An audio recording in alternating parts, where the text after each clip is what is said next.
Hi friends, అందరూ good morning. అందరూ ఎలా ఉన్నారు? ఒక అమ్మాయి అంటే ఒక మాలో వాళ్ళే అనమాట. ఏం లేదు ఫ్రెండ్స్, ఏదన్నా బాగుపడితే ఎవరైనా సరే ఓర్వలేరు, చూడలేరు.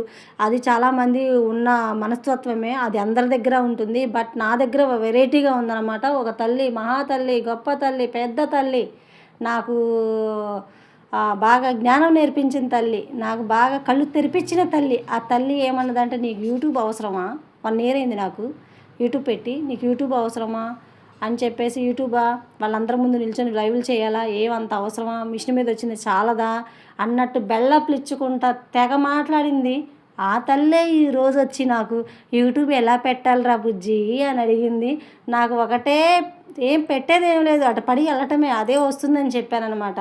అదేంటి అంత వెటకారం చేసి మాట్లాడుతున్నావంటే, నువ్వు ఒకప్పుడు నన్ను వెటకారం చేసి యూట్యూబ్ అవసరమా, అదే అవసరమా? ఫ్రెండ్స్, నేనైతే ఒకటే చెప్తాను, నన్ను ఏదైనా అంటే వాళ్ళని అడగకుండా నేను ఏది ఉండను. ఏదైనా ఫేస్ టు ఫేస్ మాట్లాడతా. ఏదైనా ఉంటే బట్ట బయలు చేసి అయితే మాట్లాడతా నేను.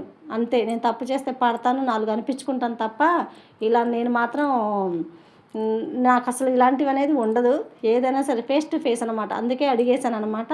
నా కడుపులో తప్ప అన్నది అడిగిందాకనమాట అడిగేశాను. కానీ ఏదైనా ఫ్రెండ్స్, ఎవరికైనా ముందు ఆ పరిస్థితి మనకు వస్తుందో లేదో కూడా ఆలోచించుకోవాలన్నమాట. అలా ఆలోచించుకొని ముందు వ్యక్తులు అనాలి.